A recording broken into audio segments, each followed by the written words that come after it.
pergi ke suatu tempat, misalnya saya mau ke Jogja, misalnya seperti itu. Nah, tujuan kita kan ke Jogja, sampai ke Jogja misalnya targetnya pukul 10 misalnya gitu ya. Nah, manakala kita menggunakan evaluasi yang berorientasi pada tujuan, berarti kita hanya fokus pada apakah nanti jam 10 tepat saya sudah sampai ke Jogja gitu ya.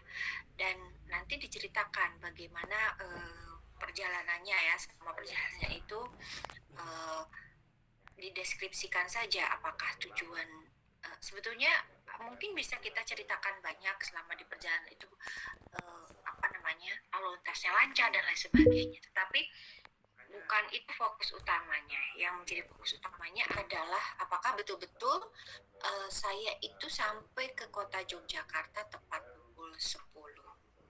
Jadi objek pengamatannya itu hanya fokus pada tujuannya saja. Nah, biasanya kalau kita bicara tujuan mungkin ada indikator-indikator yang khusus ya untuk melihat apakah memang tujuan yang hendak kita capai itu memang sudah tercapai. Sama halnya manakala kita menyelenggarakan kemana sudah ya dibimbing oleh Bu Rini ya secara mendetail dalam perencanaan pembelajaran fisika. Manakala kita menyusun suatu program pembelajaran, tentu tujuan-tujuan pembelajaran itu di breakdown menjadi banyak sekali.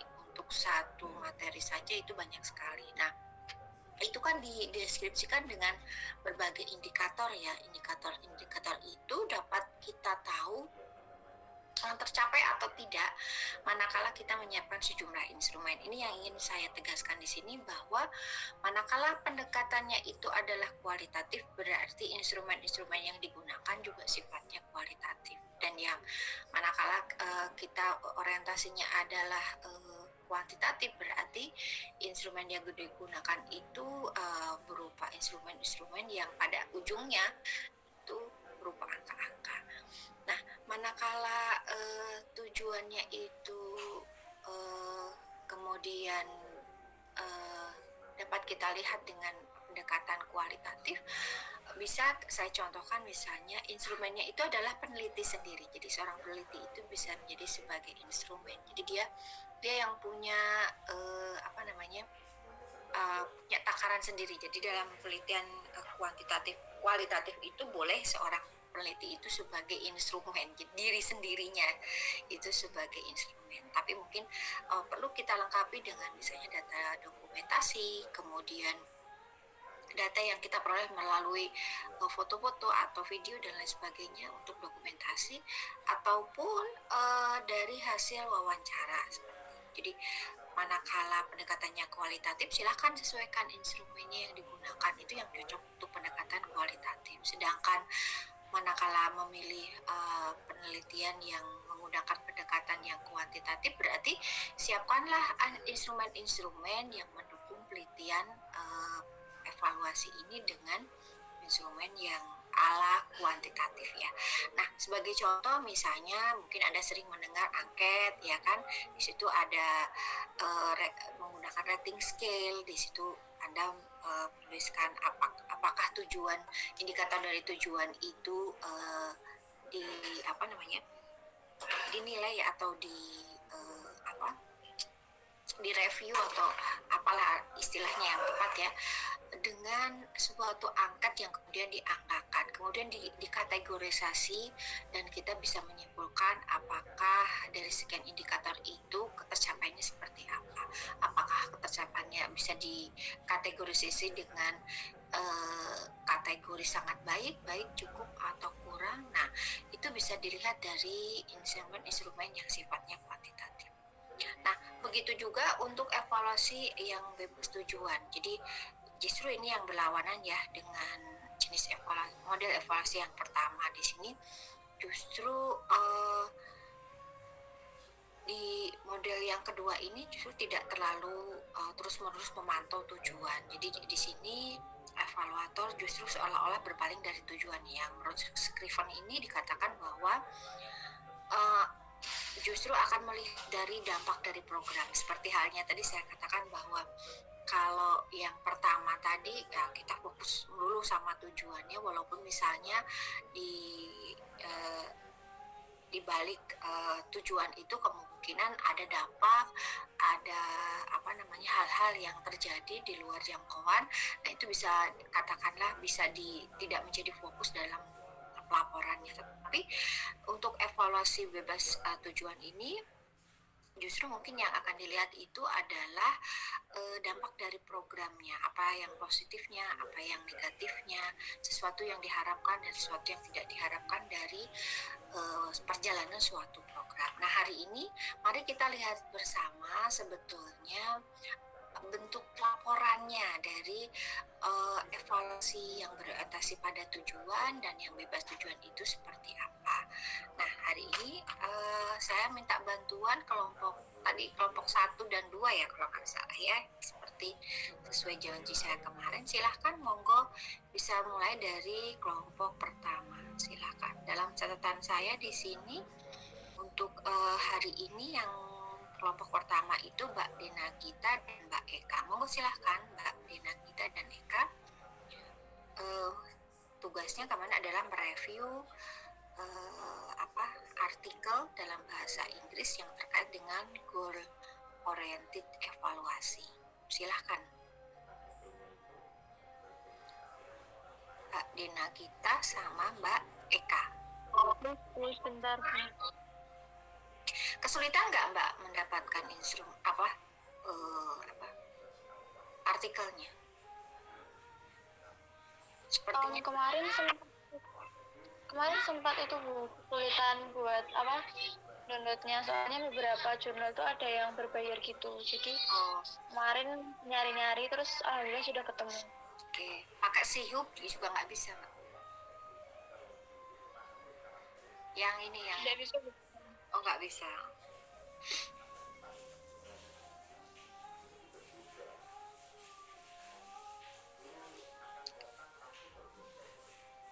Oke, jadi nanti sekitar 30 menit ya untuk kelompok 1, 30 menit untuk kelompok 2.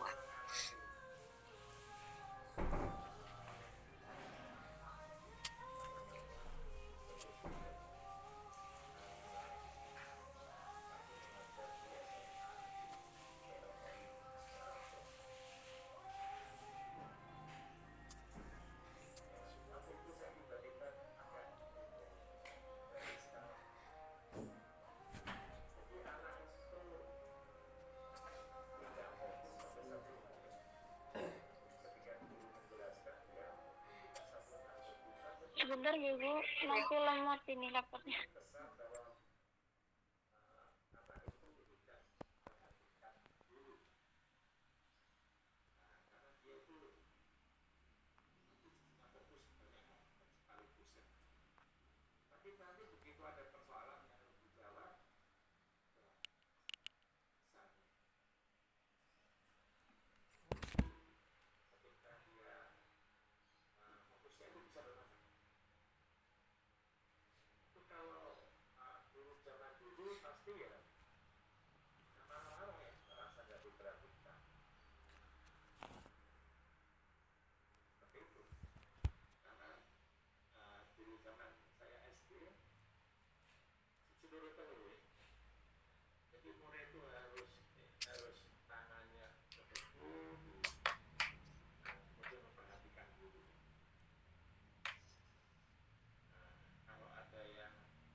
Sambil menunggu Mbak Dena, silahkan yang belum presensi, masih kurang 7 orang, silahkan.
kesulitan atau dikirim ke saya bisa bantu share screen gimana? Atau bisa minta bantuan temennya?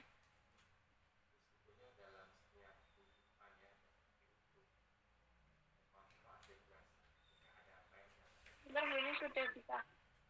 Oh ya.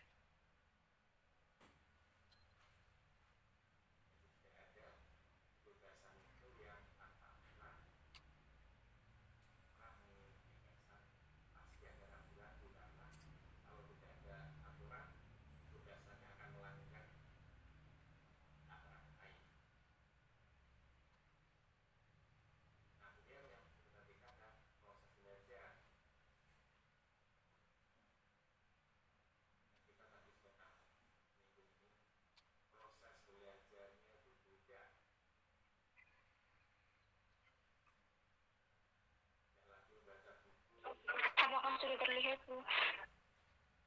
Sudah, Mbak.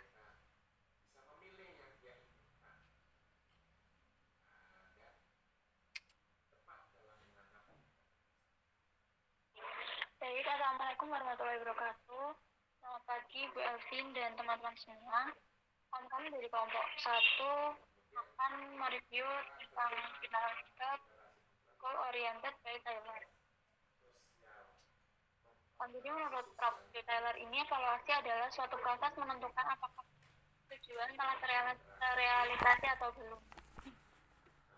Dan fungsi dari evaluasi program ini sebagai membantu pengontrol pelaksanaan program agar dapat diketahui tindak lanjut pelaksanaan program.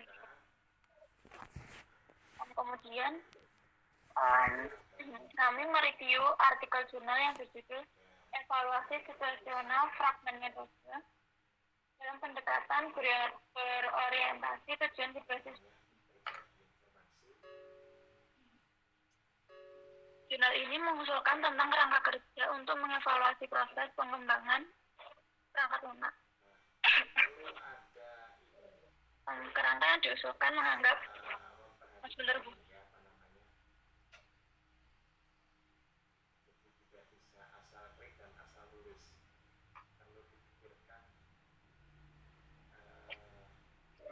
Untuk yang pertama ini akan dilanjutkan oleh Mbak Eris. Silakan, Mbak Eris. Baik, saya akan melanjutkan. Pada artikel jurnal yang berjudul Evaluasi Situational Fragment Method, pendekatan berorientasi tujuan berbasis bukti mengusulkan kerangka kerja untuk mengevaluasi proses pengembangan perangkat lunak. Kerangka yang diusulkan dianggap metode pengembangan sebagai satu set fragmen metode dan membantu manajer proyek mengantisipasi apakah manfaat yang diharapkan dalam mengadopsi fragmen yang dipilih akan dicapai mengingat keadaan yang tidak tentu yang dihadapi dalam proyek. Ke bawah, Mbak.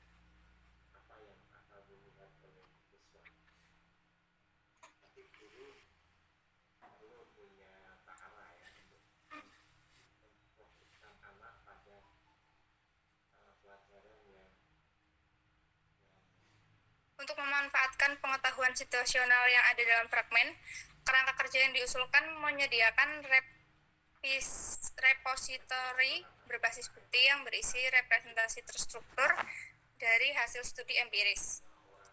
Basis bukti kerangka ini memvisualkan pengetahuan yang dikumpulkan dari fragmen metode dalam representasi berorientasi tujuan. Kerangka kerja menggunakan kembali model tujuan yang sudah jadi untuk memfasilitasi proses evaluasi metode dan dapat digunakan sebagai pelengkap kerangka rekayasa metode yang ada. Dalam skenario-nya, manajer proyek menghadapi keadaan dalam proyeknya yaitu teknologi yang digunakan dalam proyek baru bagi perusahaan, pengembang sebagian besar adalah programmer junior, anggota tim didistribusikan, wiki project dan daftar email sebagai saluran komunikasi utama, manajer proyek berfungsi sebagai perwakilan anggaran, dan pengembang tidak memiliki akses ke perangkat target. Turun, Mbak.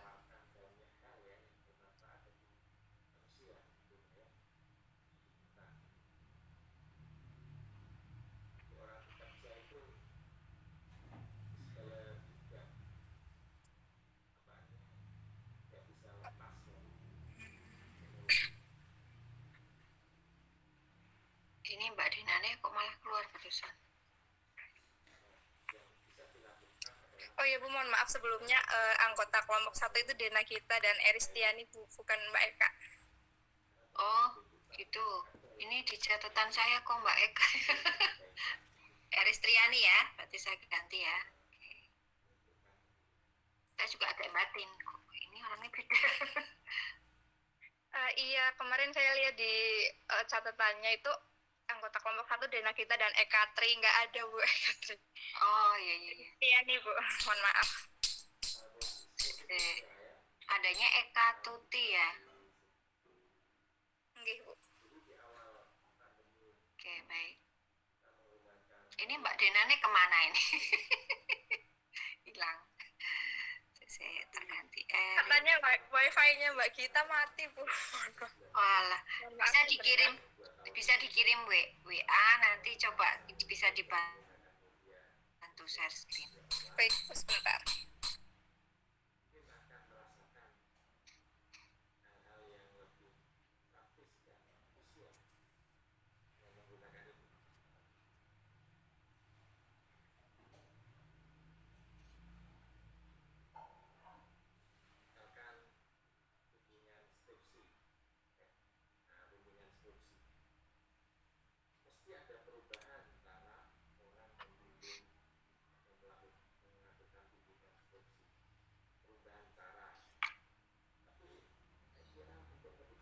Pada intinya apa Mbak? Yang untuk artikel yang pertama ini. Maksudnya evaluasi program itu dia melakukan prosedur apa aja?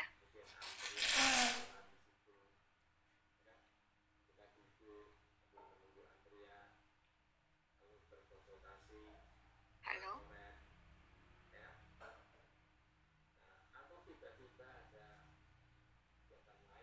Halo Bu. Jadi nanti di makalah ini tuh memberikan bahwa kerangka kerja yang untuk mengantisipasi pencapaian tujuan metode pengembangan dalam situasi proyek tertentu. Jadi kerangka ini bertujuan membantu manajer proyek dalam memutuskan sekumpulan fragmen metode yang sesuai. Lalu nanti ada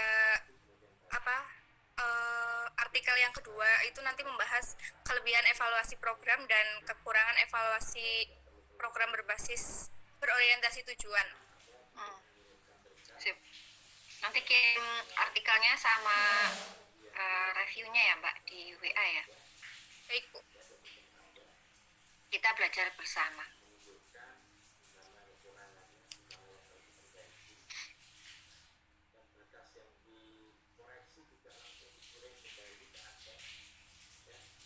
Oke, di anu aja Mbak, dibacakan aja kalau masih menunggu Mbak Dena, bisa dikirim lewat WA nanti teman-teman biar bisa lihat hasil reviewnya dan artikelnya nanti. Daripada menunggu Mbak Dena, monggo silahkan.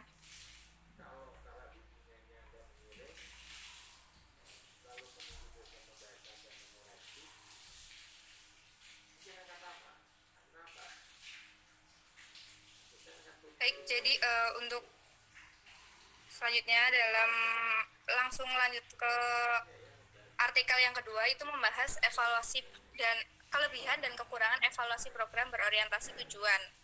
Kalau untuk kelebihannya, yang pertama ada tujuan dapat disesuaikan dengan tahapan pengembangan program. Lalu tujuan yang ditentukan program mengurangi pengaruh bias evaluator. Yang ketiga, penetapan tujuan memiliki hasil tambahan yang bermanfaat bagi program. Dan penetapan tujuan dapat dimasukkan ke dalam fungsi program. Sebentar Bu. Ya.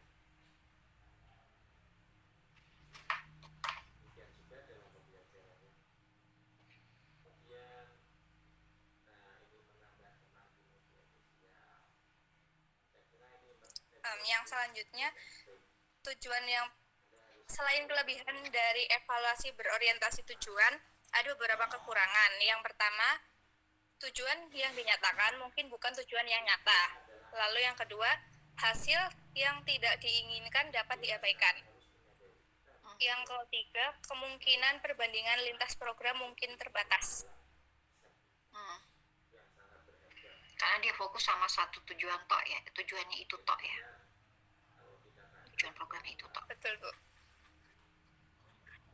Lalu kesimpulannya, evaluasi berorientasi program dari Taylor ini didesain untuk menggambarkan sejauh mana tujuan program telah dicapai. Evaluasi berorientasi tujuan membatasi pengaruh bias evaluator dengan menggabungkan tujuan yang diidentifikasi program sebagai kriteria untuk pengukuran. Evaluasi berorientasi tujuan memiliki fleksibilitas yang tinggi yang memungkinkan penggunaannya dalam hubungannya dengan program layanan manusia yang berkembang melalui berbagai tahap pengembangan.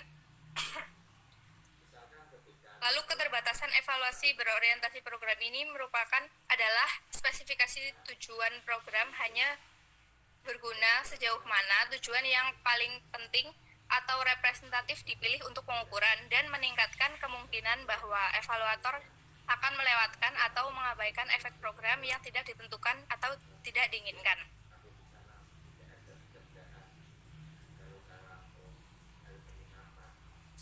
Oke, terus sudah. Sudah, Bu. Sekian presentasi dari kelompok 1. Terima kasih. Bisa dikirim ke WA, Mbak. Mari kita bahas bersama. Saya bantu share screen. Yang punya ininya Mbak Dena. Sebetulnya saya ada tapi yang belum direvisi, Bu. Oh, nggak apa-apa ya. Bisa, Bu. Apa namanya? Artikelnya coba dikirim.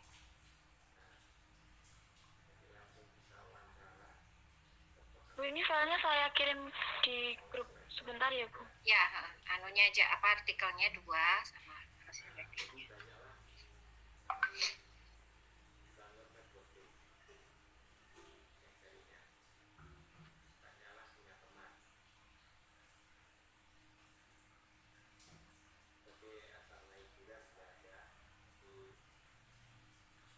Oke, saya sebetulnya udah punya gambaran ya, manakala saya membaca tesis terkait dengan goal free dan goal oriented ini.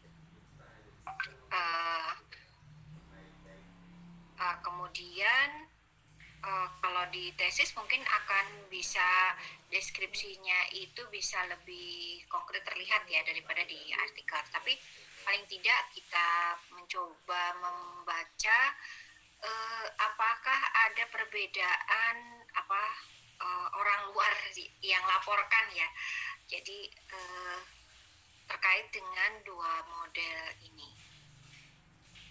Tapi yang pertama kita bahas itu yang goal oriented dulu. Artikelnya Mbak kita.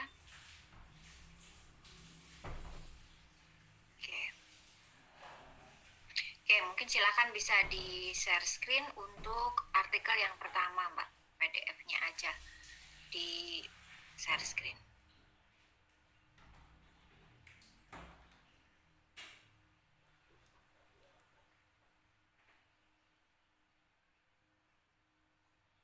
Atau saya share screen aja ini, sudah terbuka.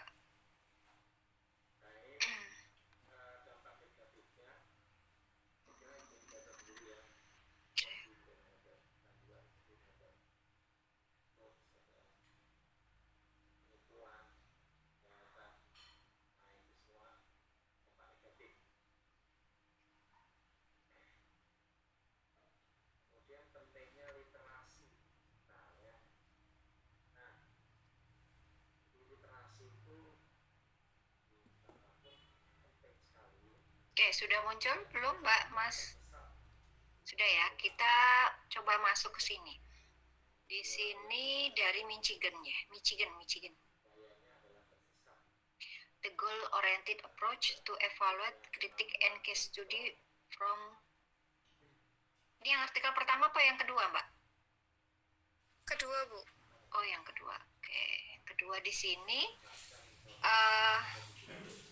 spesifikasi atau pengukuran dari ini sentralnya difokuskan kepada evaluasi strategi. Nah, ada strateginya di sini ya. Oke. Di sini ada tiga step ya, 3 langkahnya itu ini loh Mbak. Jadi dalam rangka mereview artikel itu bagian-bagian yang perlu diperhatikan yang paling utama adalah prosedurnya yang apa yang ada di artikel ini. Di sini dikatakan ada 3 implementation step: describe, goal setting, checking the consistency, dan monitoring and feedback. Jadi ini ya paling tidak prosedurnya di sini sudah ketahuan. The invited and limited outdoor program a diskusi and useful complaint. Oke, baik, tadi di sini ada ya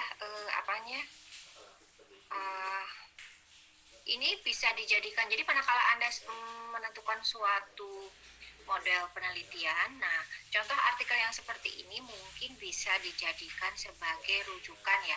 Di sini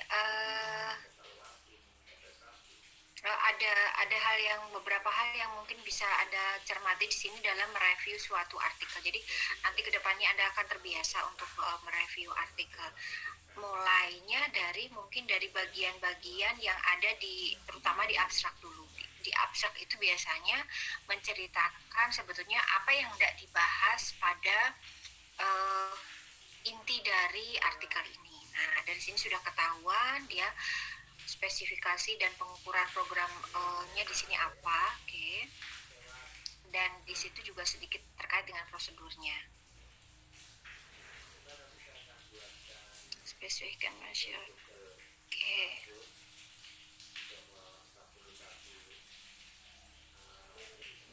Di sini ada program development when goal focus on process. Nah, di sini sudah ada penegasan ya. Oke. Programnya, nah di sini sudah kelihatan bahwa dia sudah mulai menceritakan secara lebih detail terkait dari prosedur goal settingnya ya. Oke, apa yang dia lakukan di sini?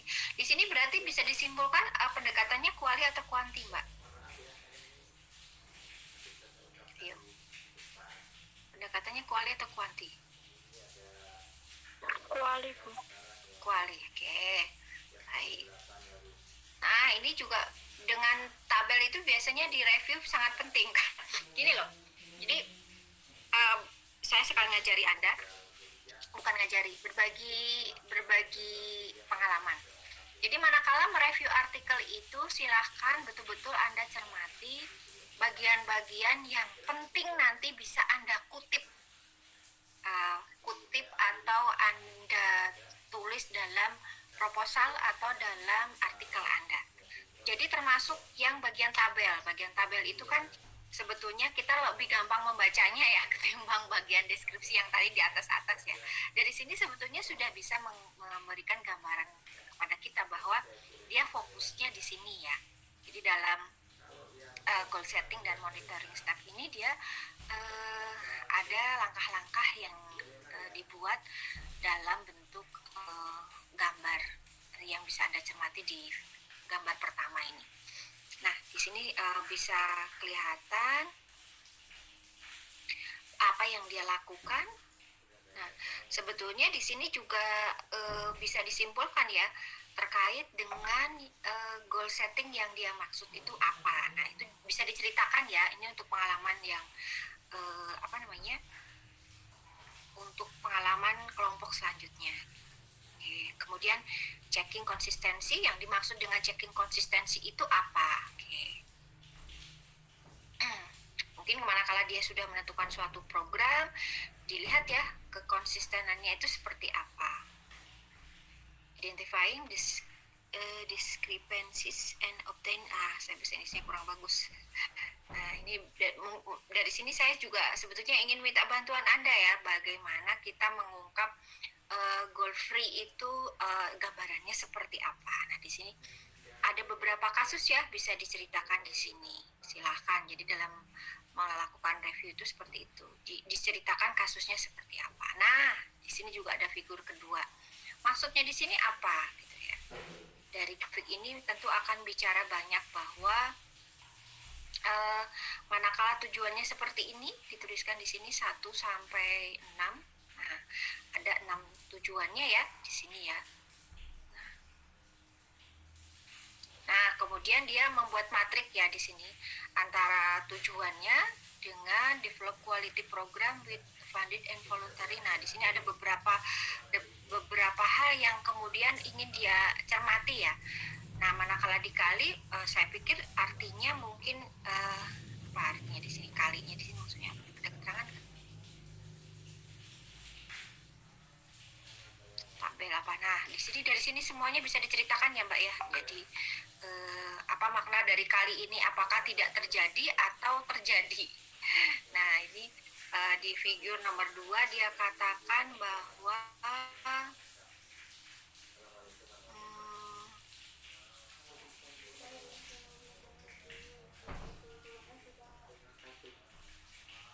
apa Mbak? Bisa diceritakan Mbak? Oh, dari gambar 2 ini apa maksudnya Mbak?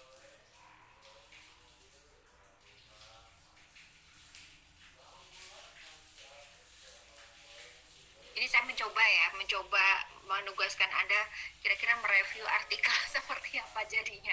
Karena ini mungkin akan menjadi sesuatu yang perlu dibiasakan ya sama Anda di sini sampai nanti itu harus ada proses pembiasaan. Jadi memang untuk memulainya memang bukan hal yang mudah, apalagi ini yang pertama presentasi ya. Jadi tidak apa-apa, kita belajar bersama ya. Nah, gimana Mbak? Bisa diceritakan untuk figur nomor 2 ini maksudnya apa? Apa makna dari kali-kali di sini? Ya, Bu, itu yang kali-kali Ya, ya. terjadi. Yang terjadi. Oke, yang terjadi. Oke. Kemudian kita lihat juga di monitoring feedbacknya. Oke, figur nomor 3. Nah, dia ada catatan-catatan di sini. Nah, di sini menceritakan bahwa bentuknya seperti ini ya. Kalau Anda nanti akan melakukan evaluasi program yang berbasis tujuan, berarti dimungkinkan ada bentuk catatan seperti ini. Jadi ada kayak diary, jurnal lah ya, seperti itu. Jadi dia menggunakan pendekatan jurnal. Di sini ada tujuan apa, kemudian direview tanggal berapa, status dari tujuannya seperti apa, terus komennya apa. Nah, ini penting buat Anda.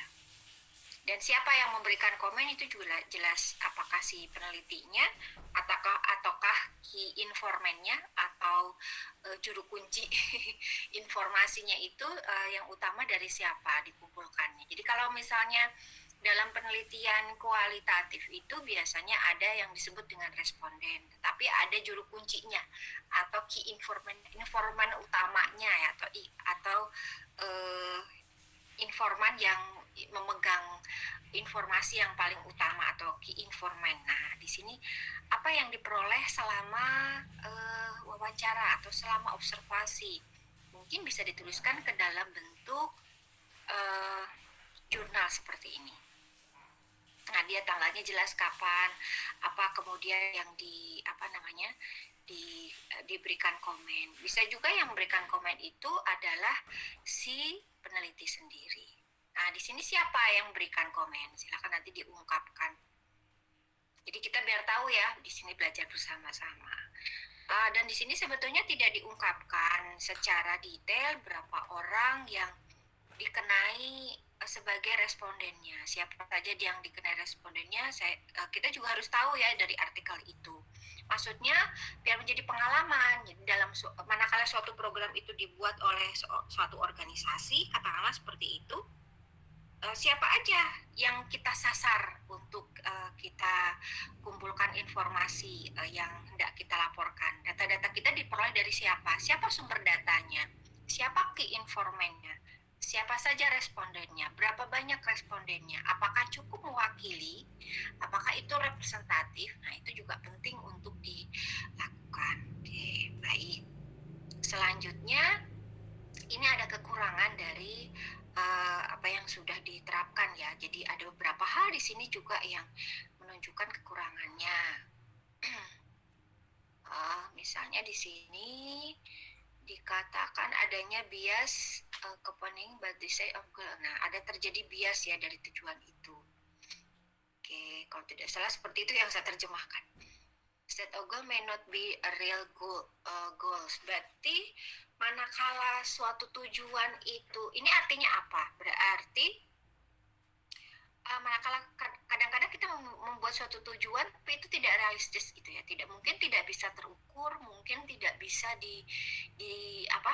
diwujudkan seperti itu, atau bukan tujuan sebenarnya. Jadi si penentu dari program itu sendiri dia tidak tahu dengan pasti, atau tujuannya itu bukan tujuan senyatanya. Jadi mungkin dari suatu tujuan yang dibuat itu ternyata ada misi yang lain atau ada tujuan yang lain yang sebetulnya tidak terlihat muncul secara tersurat ya. Jadi ada tujuan yang sifatnya tersirat, dalam artian ya hanya si pembuat program yang sebetulnya yang tahu dengan nyata. Kemudian unintended outcome may be ignored. Jadi ada beberapa dari outcome yang mungkin diabaikan ya, mungkin seperti itu ya terjemahannya kurang lebih. Kemudian ada lagi di sini possibility of cross program comparison maybe. Jadi ada keterbatasan dari mengcompare atau membandingkan ya, karena memang di sini programnya mungkin sangat berbeda signifikan antara program yang lain sehingga tidak bisa dibandingkan apple to apple ya. Jadi effect of organization may not be, nah efek dari organisasi tidak diperhitungkan dalam hal ini. Nah seperti itu ya. Jadi di sini ada beberapa hal yang mungkin perlu Anda cermati manakala Anda mereview suatu artikel. Jadi bagian-bagian penting dari artikel ini yang menjadi catatan buat Anda, dan itu perlu ditulis dalam kerangka yang sebetulnya bisa dibuat dalam bentuk tabel sih Mbak, biar tidak pusing ya. Dibuat dari abstraknya ini apa, diterjemahkan misalnya seperti itu. Dari kajian teorinya mungkin ada bagian-bagian dari kajian teori itu yang penting. Nah itu jadi catatan Anda. Misalnya tadi terkait dengan goal free itu sebenarnya definisinya apa, oleh siapa, yang disitasi itu siapa, misalnya seperti itu penting dituliskan dalam proses review.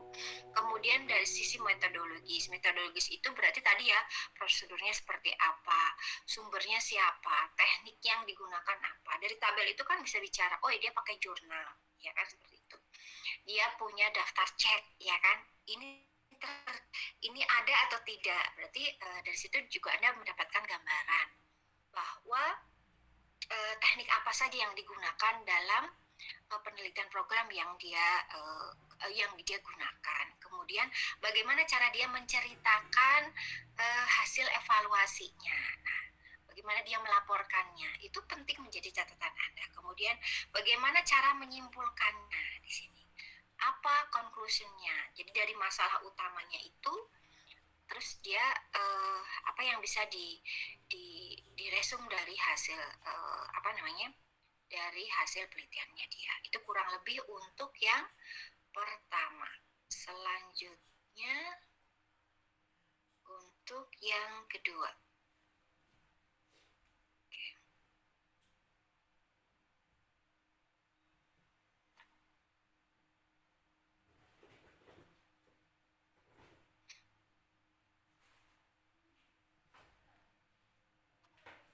Ini biar Anda paham, saya coba satu-satu kita pahami di sini. Nah, ini lebih ke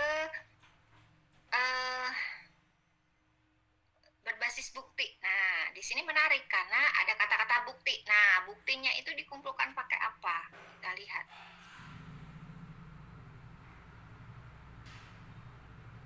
Jadi fokus dalam melihat review itu seperti itu. Dilihat dulu di sini apa yang bisa disimpulkan dari abstraknya ya. Intinya itu di sini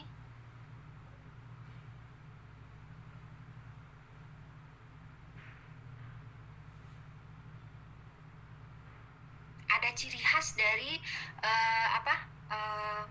evaluasi yang berbasis tujuan yang di sini dicantumkan dalam aspek abstrak ya. Di sini ada pre-constructed goal model for selective pharmacy.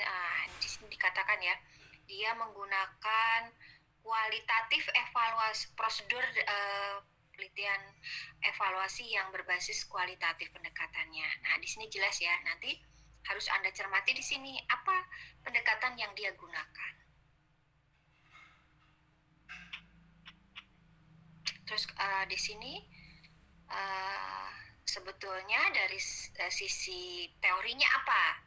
Yang penting di sini silahkan Anda cermati. Jadi di sini the evidence base of this framework visualisasi dengan visualisasi dari yang bisa direpresentasi ya di sini ya. Di sini ada hal yang penting. Nah, silahkan Anda nanti simpulkan ya di sini. Jadi ada beberapa hal bagian yang perlu Anda cermati di sini. Motivating skenario. Nah, skenario dalam proyeknya itu bagaimana? Di sini juga sudah ada. Oke, kemudian ini dari yang yang diteliti itu sebetulnya muncul dari pertanyaan yang ada muncul di sini. Kemudian baru masuk ke metodologinya ya, frameworknya seperti apa. Nah, silakan diceritakan. Oh, ternyata begini ya. Oke. Tentu akan ada sedikit kemiripan ya dengan yang tadi ya. Walaupun di sini karena apa yang diteliti mungkin agak sedikit berbeda, tetapi dari beberapa langkah biasanya dalam satu program yang sama itu dia memiliki kemiripan. Jadi dia sebetulnya dari tujuannya sendiri itu kan muncul dari model yang sedang dia teliti ya. Kemudian sampai bagaimana proses evaluasinya. Jadi di sini ada alurnya sendiri. Oke. Kemudian apa yang dimaksud dengan berbasis bukti? Nah, di sini ada beberapa bukti yang dia kumpulkan ya. Nah, ini loh. Makanya saya katakan bahwa ini penting. Kita kalau membaca tulisannya pusing, kita lihat tabelnya aja, Mbak Mas. Nah, karena biasanya itu cukup membantu menjelaskan. Ya, di sini apa artinya yang ada di dalam tabel ini sebetulnya biasanya dideskripsikan juga sebetulnya. Maknanya apa? S1, S8, S12, S3, S8. Terus maknanya dari positifnya di sini apa? Seperti itu. Mungkin sedikit bisa diceritakan. Di sini intinya mengatakan effective communication. Ya, jadi di sini objek yang utama yang dia pelajari itu adalah terkait dengan komunikasi yang efektif. Kemudian objek benernya ini di sini ada beberapa hal. Nah, di sini di tabel 2 juga ada. Nah, berarti Anda bisa menyimpulkan di sini sebetulnya dia menggunakan pengkodingan ya. Ada kode-kode khusus yang dia gunakan dalam membuat laporan kualitatifnya. Jadi dia sebetulnya punya semacam jurnal atau daftar cek ya, walaupun datanya itu adalah data kualitatif. Tapi di sini dikatakan bahwa dia juga memberikan ini ada maknanya ternyata. Positif 2 itu apa artinya, negatif itu apa artinya. Oke, jadi begitu caranya untuk melakukan proses review. Oke. Emang kemarin sengaja saya tidak kasih tahu dulu biar saya nggak sejauh mana melihat. Nah, dia melakukan coding ya. Jadi dalam penelitian kualitatif itu laporannya bisa dalam bentuk tabel yang ringkas. Kalau dalam pemikiran kita biasanya kalau kualitatif itu biasanya cerita, Bu. Iya, cerita. Tapi bisa juga dia kemudian membuat laporan yang simpel dengan melakukan kode-kode seperti ini. Nah, dia memberikan kode-kode khusus ya. Ini bisa Anda tiru. Ternyata caranya membuat tabel untuk merangkum hasil dari dilaporkan evaluasi program ini bisa menggunakan coding, proses coding. sebetulnya ada software yang bisa digunakan untuk membantu penelitian kualitatif, namanya NVivo. Tapi saya masih belajar juga ya. Di situ sebetulnya dengan aplikasi itu Anda diajari bagaimana memberikan kode-kode terkait data-data yang dikumpulkan secara kualitatif.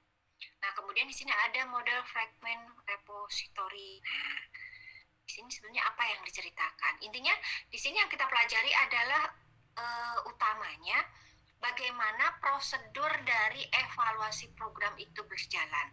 Apa saja teknik yang dia gunakan. Nah, dari gambar-gambar ini mungkin juga bisa bicara banyak ya. Ternyata dia melakukan proses pengulangan iteration planning ya di sini, effective project planning. Oh, ternyata dari sini kita dapat gambaran ya sebetulnya apa saja yang dilakukan manakala evaluasi program itu dilakukan.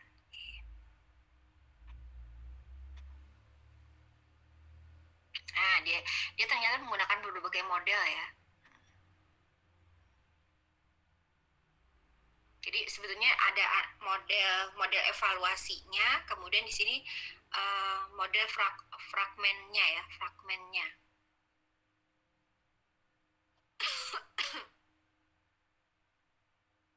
Karena dia ingin menunjukkan bukti-buktinya itu dari masing-masing model ini. Nah, di sini juga dia memberikan catatan-catatan khusus ya terkait dari pelaksanaan masing-masing model yang disebutkan itu. Nah, baru dia membicarakan model evaluasinya. Mungkin kalau di atas ini, ya Mbak ya, sebetulnya model-model di sini yang disebutkan itu adalah model dari proyek yang dia tangani ya, maksudnya gitu ya? Iya Bu, metodenya dalam proyek yang dia buat ya? Iya, gitu Bu. Sedangkan yang di bawah ini dia khusus menceritakan model evaluasi. Nah, di sini ada prosedurnya ya. Use the single label. Nah, begini. Nah, ini yang mungkin bisa Anda buat catatan ya bahwa apa saja sebetulnya evaluasi yang dilakukan, walaupun ini pakainya model-model yang sebetulnya, nah ini loh Pak pengkodeannya ya kan, dia menggunakan kode-kode khusus ya, coding, istilahnya coding. Nah, bagaimana cara dia mengecek dari validitas framework yang dia lakukan? Apa yang dia lakukan? Ya, di sini bisa disimpulkan validitasnya bagaimana. Aduh, rumit sekali ya. Menarik ini sebetulnya kalau dilihat artikelnya. Ini artinya apa? Green label, red label itu sebenarnya ada ketercapaian dari ini ya, soft goal-nya ya di sini.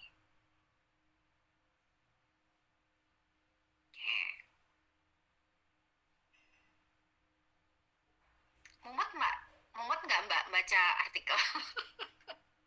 Pusing Bu. Pusing ya? Oke. Iya. Harap Anda tahu. Saya S3 mungkin bisa 200-300 artikel yang saya baca. Untuk masing-masing. Jadi di latar belakang aja kan ya, itu nyomot-nyomot itu bisa jadi dalam satu artikel itu saya cuma nyomot satu kalimat saja, itu satu kalimat aja bisa sumbernya 5 artikel lebih gitu saja, kumpulin mana artikel yang sama, mirip, kata-katanya sama, seperti itu. Nanti Anda mungkin kalau S1 cukup artikel bahasa Indonesia ya, lebih gampang untuk membacanya. Nanti kalau Anda mungkin harus dibiasakan, nanti S2, S3 itu akan ratusan artikel yang harus Anda baca. Tapi tidak apa-apa, saya tidak akan menakut-nakuti, tapi hendak memotivasi Anda bahwa mulai dari sekarang Anda harus terbiasa untuk membaca artikel. Nah, di sini ada kode-kodenya ya. Kode-kode dari list referensi study. Jadi ini ada referensinya ya. Jadi dia sendiri di sini kalau kita melihat satu artikel ini dia menggunakan berapa referensi. Nah, cuma 23. Biasanya ada dalam satu artikel itu sampai ratusan, puluhan sampai ratusan referensi yang dibaca. Oke, cukup sampai di sini. Silakan, mungkin ada yang ditanyakan atau ingin didiskusikan, monggo silakan. saya membantu ya, ini kelompoknya Mbak Nina karena yang pertama ini masih meraba-raba, saya cepat pengen tahu aja gimana ya. Ternyata ya memang eh, saya ingin tahu responnya kalau review artikel seperti apa. Oke. Nanti di Metopen Anda akan banyak belajar untuk review artikel secara mandiri.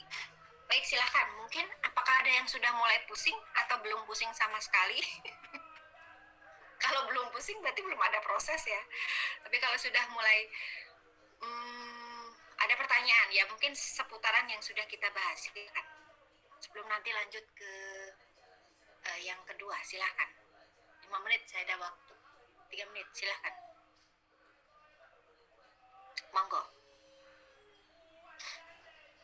Jadi sepertinya kalau kita bicara evaluasi program itu sebetulnya kita lihat dulu ya programnya apa.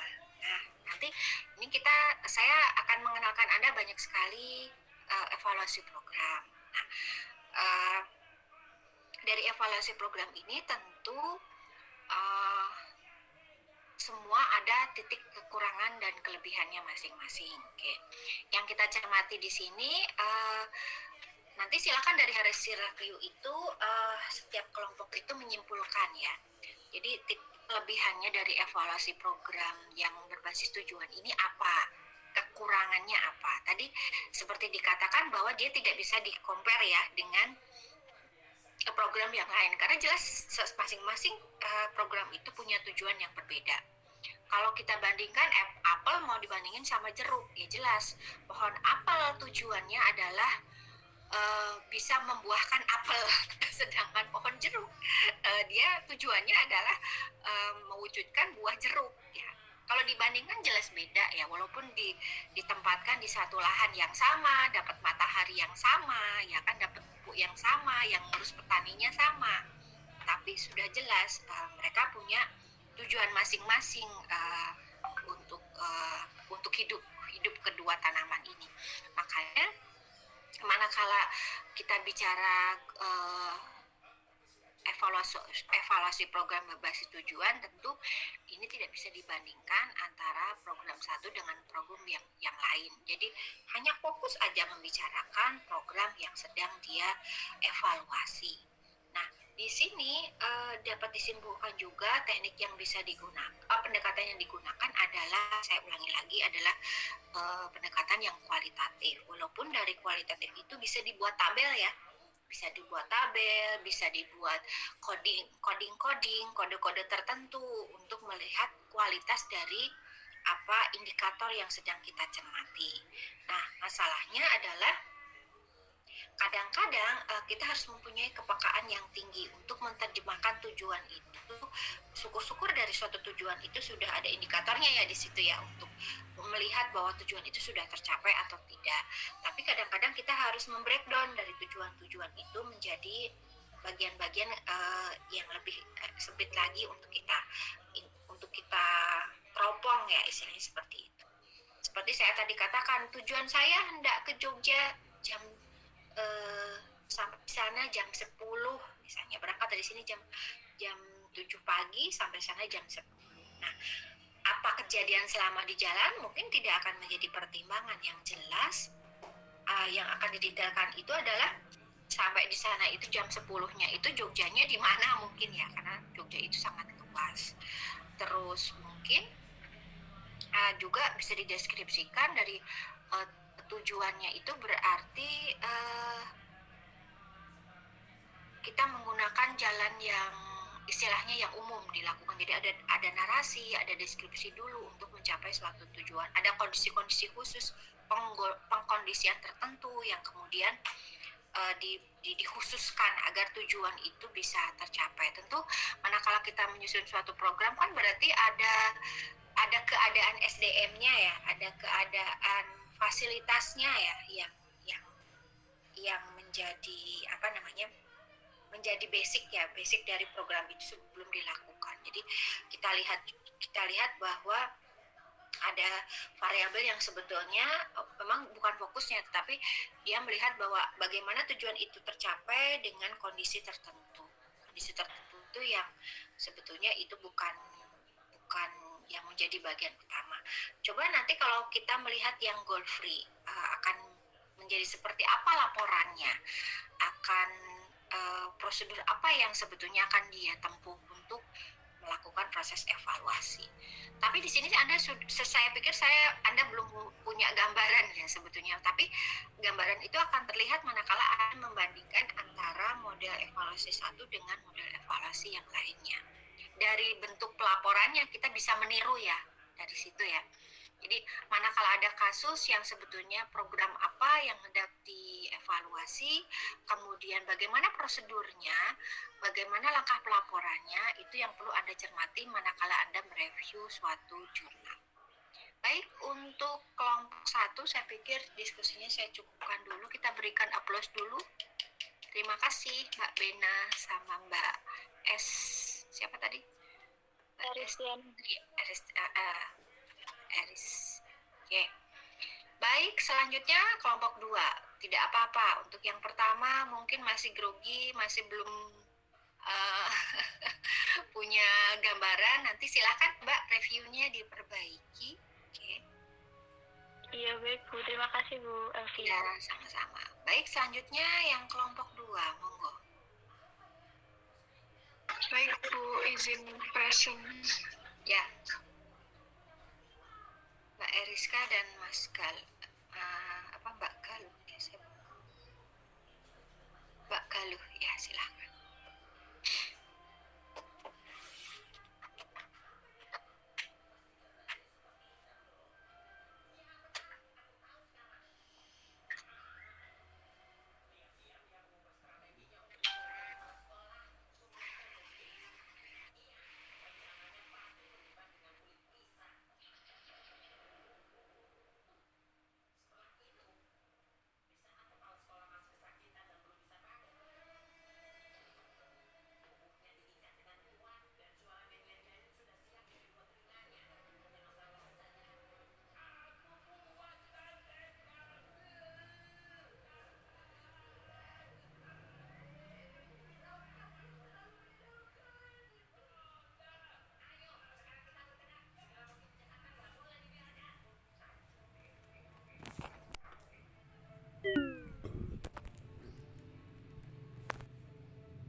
Assalamualaikum warahmatullahi wabarakatuh. Perkenalkan, kami dari kelompok 2 yang beranggotakan saya Eriska Pangastuti dan Galuh Retno Palupi akan mempresentasikan diskusi kami mengenai review pada artikel mengenai goal free evaluation. Untuk artikel 1 akan dijelaskan oleh Mbak Galuh. Terima kasih Mbak Rizka. Oke, artikel pertama ini berjudul Dismissing the Goals, A Comparison of Four Goal Dismissive Goal Free Evaluations oleh Brandon Yoker, Ken Ford, dan Nicholas Geyer pada 2017. Sebelumnya, Goal Free Evaluation atau GFE ini mengacu pada evaluasi.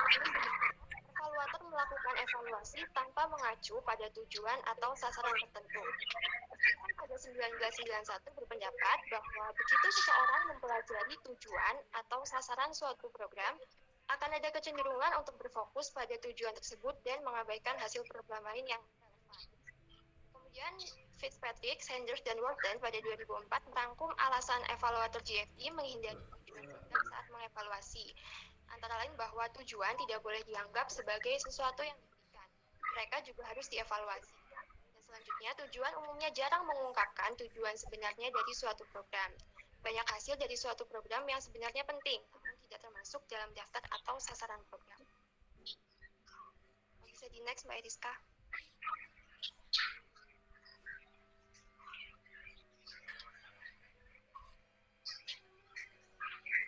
Prinsip-prinsip GFE GFI menurut Walker sendiri diharapkan pada 2013. Prinsip GFI yang pertama adalah mengidentifikasi hasil program yang relevan untuk diperiksa tanpa mengacu pada tujuan dan sasaran.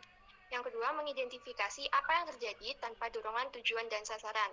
Kemudian menentukan apakah apa yang terjadi dapat dikaitkan secara logis dengan program, dan menentukan sejauh mana pengaruh dari program, bersifat positif, negatif, atau netral.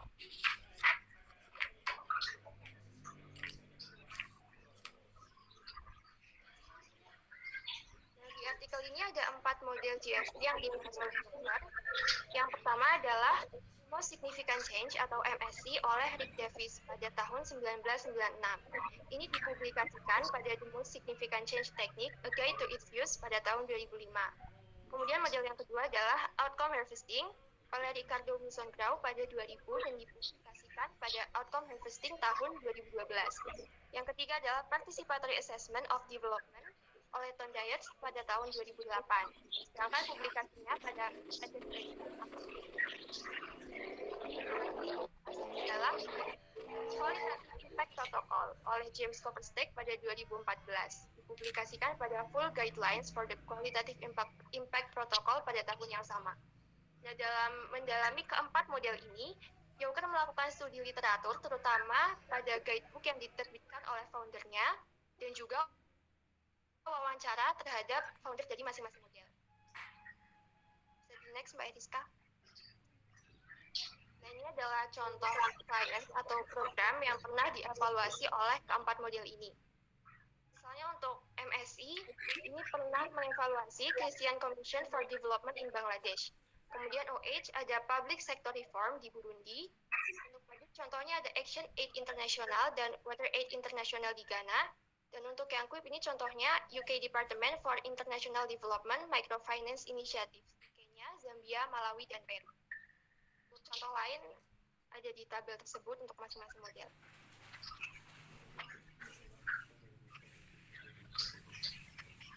Nah, kemudian di sini Walker juga menjelaskan masing-masing dari keempat model. Yang pertama ada Most Significant Change. Di sini evaluator MSc mengumpulkan data dari lapangan mengenai perubahan paling signifikan dan mengadakan fokus group di mana partisipan memilih perubahan yang paling signifikan. Jadi nanti evaluator MSc kemudian meminta responden untuk mengidentifikasi perubahan signifikan, baik itu terkait dengan tujuan dan sasaran maupun yang tidak. Hal ini memungkinkan responden untuk fokus pada hal-hal yang menurut mereka relevan dalam konteks mereka sendiri. Kemudian ada outcome harvesting, di mana evaluator akan membuktikan hasil yang dilaporkan penerima untuk menentukan sejauh mana hasil sebenarnya dari suatu program dan bagaimana program berkontribusi pada perubahan. Jadi hasil akhirnya merupakan informasi data yang menggambarkan 5W1H. Jadi apa yang berubah, untuk siapa, kapan, dan di mana, kemudian mengapa itu penting untuk tujuan pengembangan, dan bagaimana program berkontribusi pada perubahan. Nah, jadi di sini evaluatornya akan bergantung pada wawancara, analisis dokumen, dan fokus group untuk mengumpulkan data-data terkait. Yang ketiga ada Participatory Assessment of Development. Di sini evaluator memfasilitasi serangkaian workshop dengan sampel anggota masyarakat yang beragam untuk mengidentifikasi perubahan selama periode waktu tertentu, serta melaporkan dampak dari perubahan tersebut. Jadi nanti evaluator akan memfasilitasi peserta untuk melakukan fokus group di mana mereka akan menentukan signifikansi perubahan dan sejauh mana perubahan bersifat positif atau negatif. Dan pada akhirnya akan ditemukan jenis program mana yang paling efektif dan relevan dalam latar geografis dan budaya tertentu, menurut pengalaman dan kriteria dari masyarakat itu sendiri. Dan yang terakhir adalah Qualitative Impact Protocol. QUIP ini adalah model evaluasi yang menggunakan wawancara diikuti fokus group untuk mengumpulkan deskripsi naratif tentang apa yang diyakini sebagai perubahan paling signifikan dalam hidup mereka, terkait profesi dan kesejahteraan. Jadi evaluator ini akan menanyakan kepada responden baik secara individu maupun fokus group tentang serangkaian pertanyaan open-ended tentang perubahan dalam hidup mereka selama periode waktu tertentu.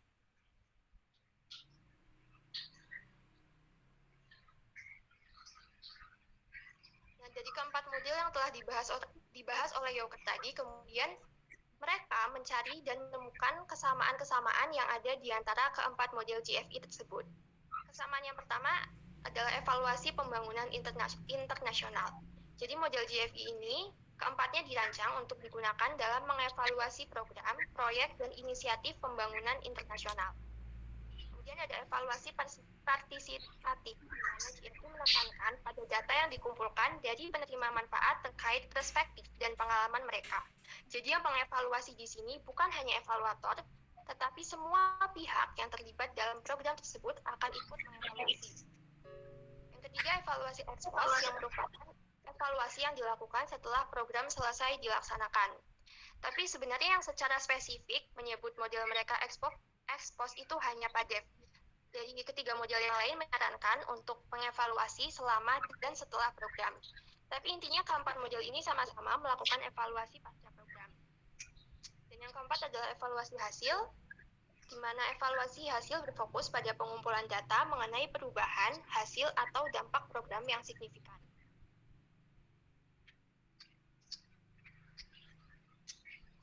Kesamaan yang kelima adalah tentang hasil yang luas. Jadi keempat model ini melakukan evaluasi untuk mencari beragam hasil potensial secara luas. Karena yang dievaluasi ini tidak terbatas. Semua dampak atau akibat yang terlihat dan dirasakan terkait program akan dievaluasi. Yang keenam adalah atribusi hasil, di mana masing-masing dari keempat GFI ini menyelidiki atribusi hasil atau hubungan sebab dan akibat antara program dan efek yang diamati. Yang ketujuh, data kualitatif, di mana pengumpulan datanya menggunakan metode wawancara dan fokus grup serta pemeriksaan data yang ada.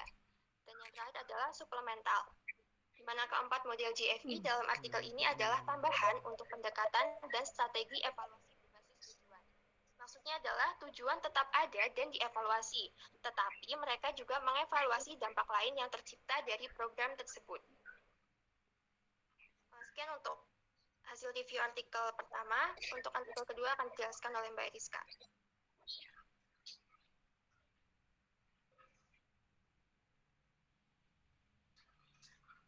Untuk artikel kedua berjudul An Assessment of Goal-Free Evaluation, Case Study of World Goal-Free Evaluation oleh Brandon dan juga Alisa.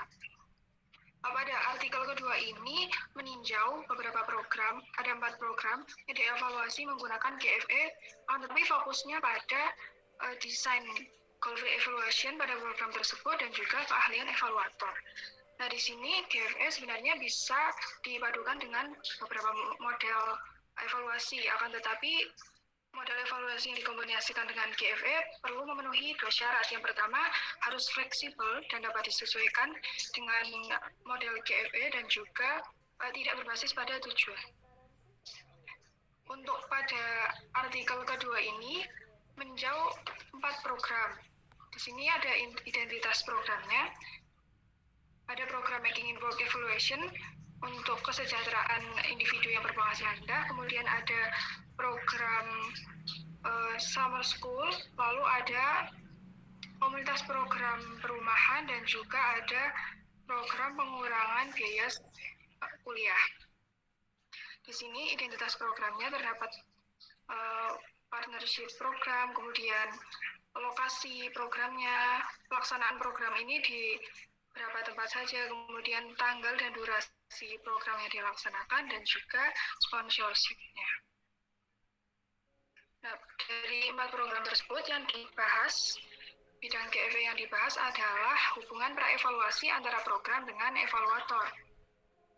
Hal ini untuk mengetahui hubungan evaluator dengan program ini sebelumnya, untuk sebagai syarat transparansi dari evaluasi yang dilaksanakan.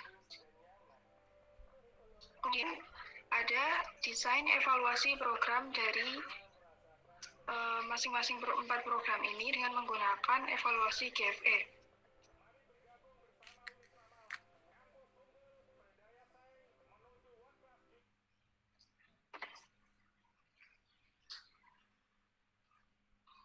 Pada tabel ketiga ini, desain evaluasi program dengan GFE yang perlu diperhatikan adalah hubungan antara model GFE dan model GBE yang dilaksanakan di evaluasi ini. Kemudian ada orang yang screener yang menyaring evaluator, lalu tipe evaluasinya seperti apa, dan juga metode pengumpulan datanya seperti apa, kemudian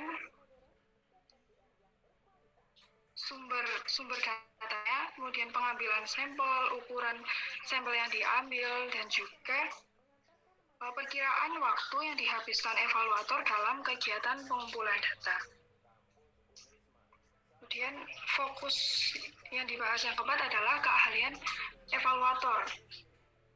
Nah, di sini keahlian evaluator dinilai dari status profesionalnya, kemudian background pendidikan dari evaluator, lalu masa trainingnya, masa pelatihannya, dan juga supervisinya.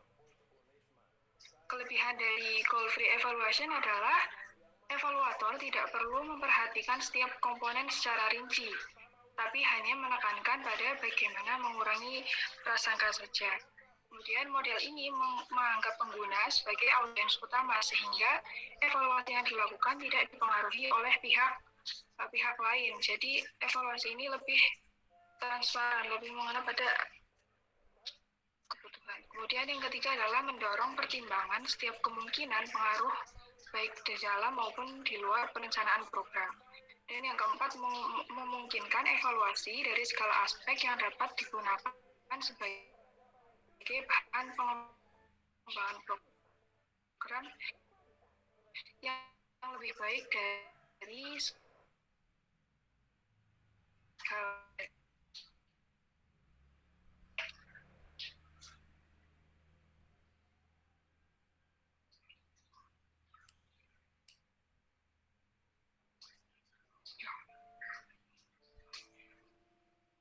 Sudah, Mbak.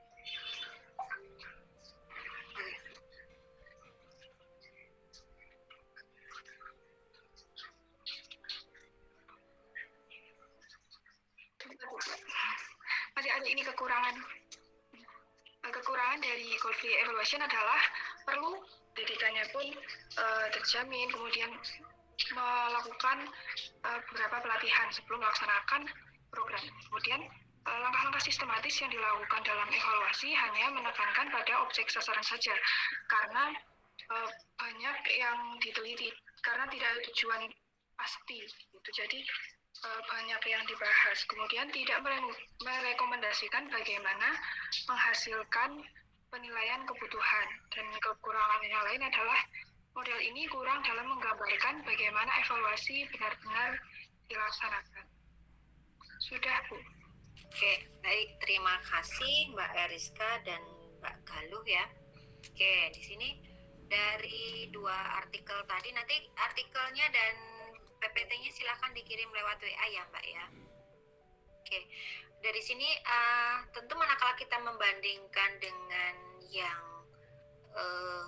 tadi ya, yang berbasis tujuan ya. Jadi goal oriented dengan goal free ini ternyata memang kita bisa melihat kedua-duanya pada umumnya pakai pendekatan kualitatif begitu ya Mbak Eriska ya.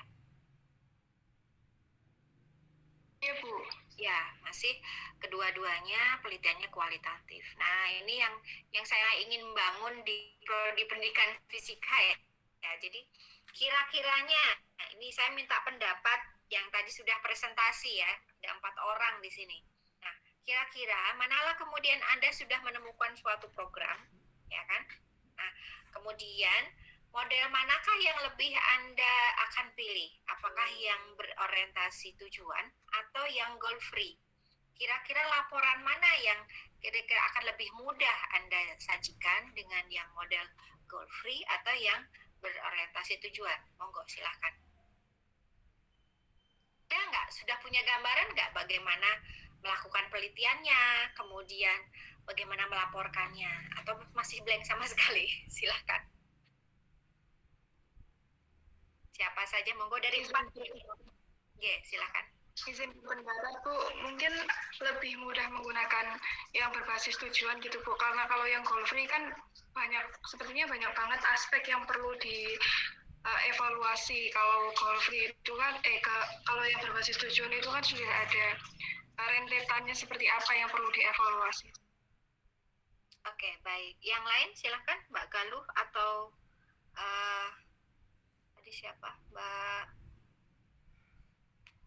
Dena kita sama Mbak Eris, monggo. Izin berpendapat, Bu. Iya, silakan Mbak Galuh. Kalau menurut saya sependapat dengan Mbak Eriska tadi, kalau soal lebih mudah itu lebih mudah yang berbasis tujuan, karena tujuannya sudah ada, tinggal dilihat apakah tercapai atau tidak.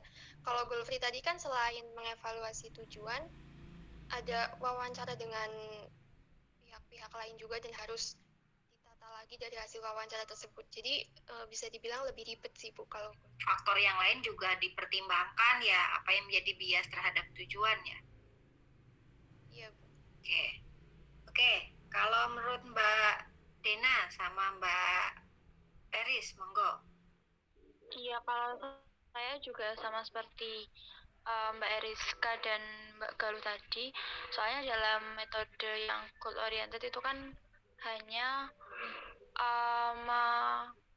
hanya mengevaluasi tentang tujuannya saja. Jadi tujuannya terrealisasi atau tidak. Sedangkan yang goal free itu tadi terlalu rumit kalau menurut saya.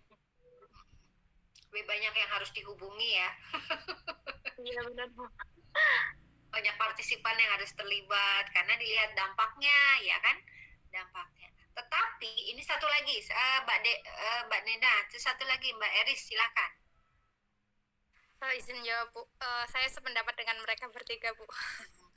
Walaupun nanti waktu tujuan itu ada biasnya juga buat evaluatornya. Oke, baik.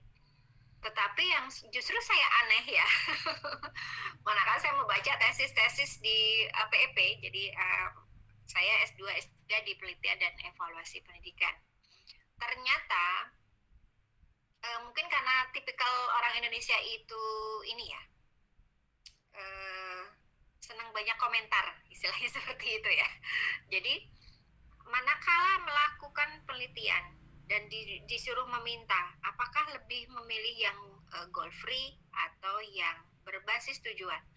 Ternyata kalau saya cermati beberapa judul tesis ya, yang katakanlah yang bisa dibilang disuruh memilih di antara kedua model evaluasi ini, yang banyak dipilih itu yang goal free. Karena apa? Karena ingin melihat manakala tujuan itu sebetulnya sudah ditetapkan dan ada kecenderungan bahwa tujuan ini kemudian tidak sepenuhnya bisa tercapai, ya kepo Mbak. Itu ciri khas orang Indonesia ya, komen, kepo ya kan, pengen tahu ngurusin urusan orang. Nah itu ternyata banyak sekali, lebih banyak hanya sedikit penelitian yang berbasis tujuan. Karena apa? Di goal free itu lebih ditunjukkan bukti bagaimana orang bisa percaya evaluasi yang sudah dilakukan seseorang. Kalau di goal free itu bisa Anda lihat keribetannya. Justru itu yang kemudian dicari ya, yang ribetnya itu yang dicari. Karena itu lebih terlihat data yang dikumpulkan daripada yang berbasis. Coba kita cermati tadi. Apa yang akan dilakukan manakala evaluasi program dengan yang berbasis tujuan? Ya, kalau yang di goal free jelas di situ dia harus melakukan wawancara, dia harus bertemu dengan orang siapa saja, ada dilakukan proses FGD dan lain sebagainya. Jadi langkah-langkah prosedurnya lebih nyata, terlihat, dan sepertinya lebih tenanan ya, lebih beneran ya, lebih sungguh-sungguh penelitian yang berbasis goal free. Sebentar.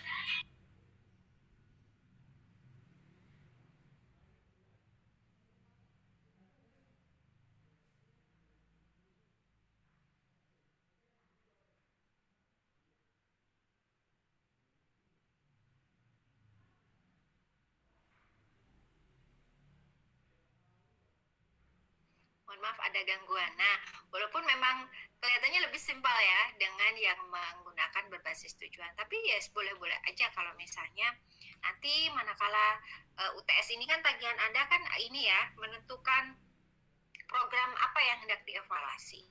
Dan untuk OAS ini nanti Anda diminta untuk membuat proposalnya. Jadi harus dipastikan jadi bahwa Anda manakala memilih suatu model evaluasi program itu dipastikan Anda betul-betul tahu prosedurnya apa saja yang harus dilakukan, tekniknya apa yang bisa digunakan, kemudian bagaimana cara melaporkannya, itu yang paling penting. Jadi mungkin di sini PR besar Anda adalah sebelum memutuskan model evaluasi yang mau Anda pilih itu yang mana, Anda harus betul-betul mencermati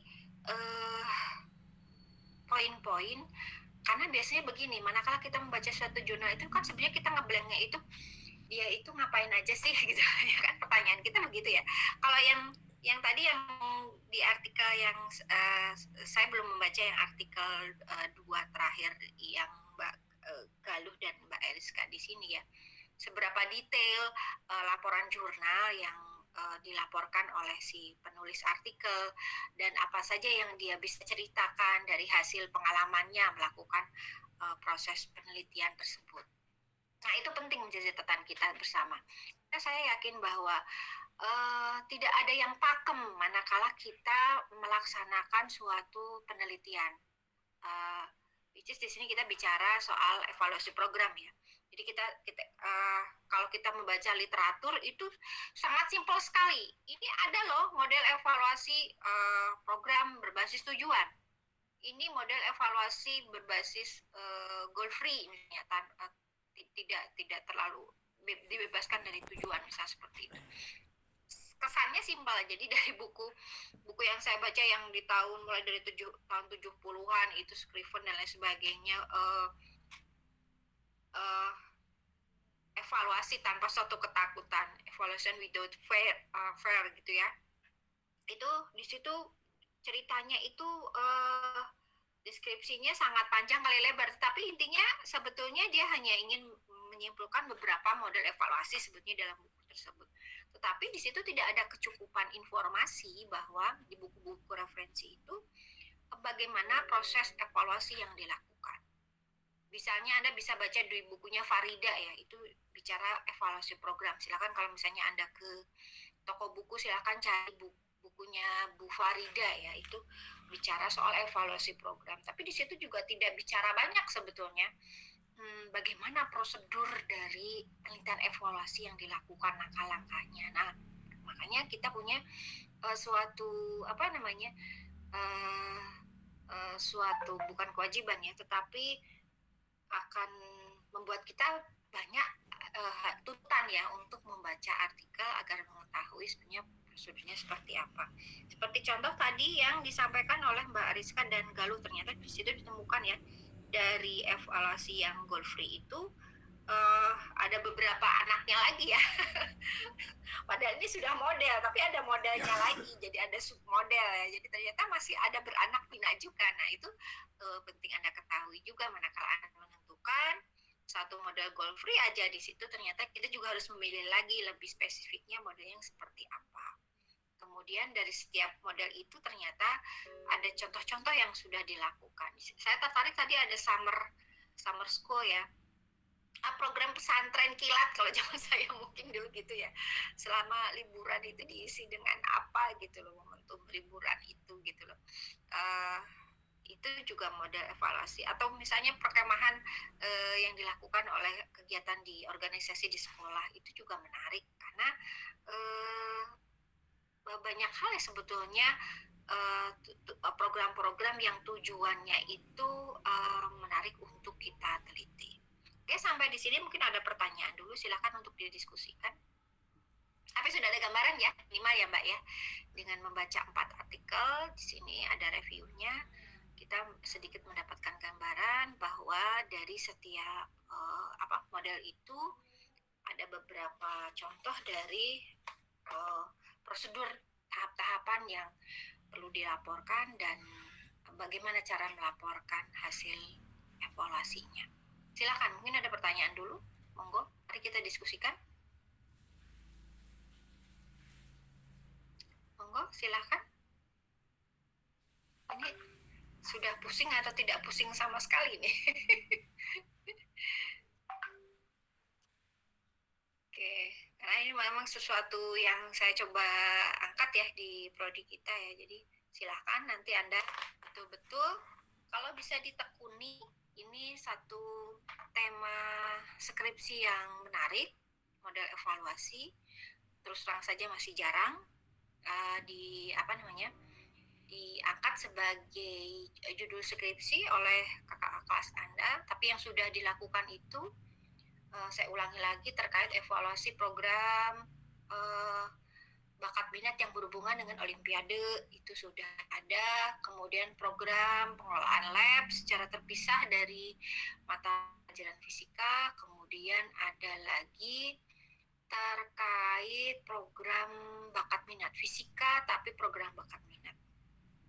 Yang lainnya belum masih dulu pernah ya program SBI, RSBI. Nah, itu program juga yang sebetulnya kemudian dihentikan ya karena banyak kebocoran dana di sana. Jadi memang agak sedikit sensitif ya manakala kalau kita menggunakan model evaluasi yang lebih luas, misalnya yang CIPP dan lain sebagainya, yang paling seksi dalam artian yang paling kemudian datanya ditutupi itu dalam masalah finansial keuangan. Jadi jangan sampai menyentuh ranah itu ya.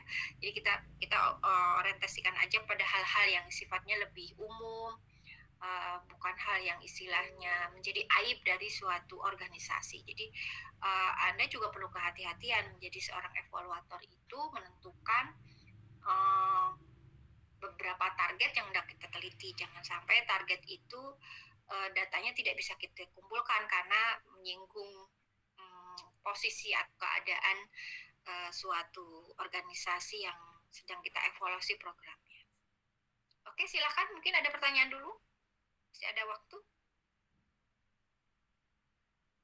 Oke, saya sekedar mengingatkan, berarti kalau tidak ada yang hendak bertanya, minggu depan berarti kita akan membahas soal formatif, sumatif evaluasi dari Scriven, kemudian responsif evaluasi model yang dikembangkan oleh STIK. Jadi di sini nanti kelompok 3 dan 4 ya, Mas Gayuh dan Mbak Hanun, Mbak Nurul sama Mbak Ariska.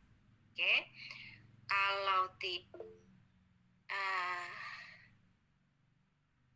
ada, silakan mungkin ada pertanyaan dulu, monggo.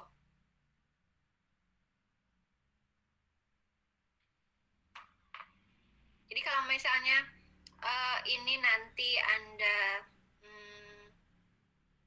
istilahnya bisa minta tolong dibuatkan ini aja Mas siapa? Mas Pak Tony, Mas Tony atau Mbak siapa di sini? PJ-nya siapa? Bisa dibuatkan nanti Google Drive untuk mengumpulkan tugas-tugasnya. Tapi manakala itu dikirim ke WA juga ya, biar saya juga punya ini. Di manakala teman yang lain bisa mengakses lewat Google Drive juga atau bisa lewat WA. Kalau WA itu kadang-kadang suka tertimbun-timbun kemudian terhapus misalnya seperti itu, tetapi kalau saya biasanya langsung aja lewat WA seperti itu, saya simpan di file saya gitu. Tapi kalau misalnya untuk diakses secara umum oleh Anda dan teman-teman di kelas ini silahkan nanti tolong dibuatkan Google Drive untuk mengumpulkan tugas-tugas, jadi bisa kita pelajari, bisa Anda pelajari sendiri ya, secara mandiri. Nah, untuk hari ini saya cukupkan sekian. Bila tidak ada yang hendak ditanyakan, insya Allah kita lanjutkan pembahasan kita minggu depan untuk model evaluasi yang lain. Kurang lebihnya mohon maaf, saya tutup untuk hari ini. Assalamualaikum warahmatullahi wabarakatuh. Waalaikumsalam warahmatullahi wabarakatuh. Terima kasih Bu. Ya, sama-sama Mbak. Izin untuk meninggalkan ruangan, monggo.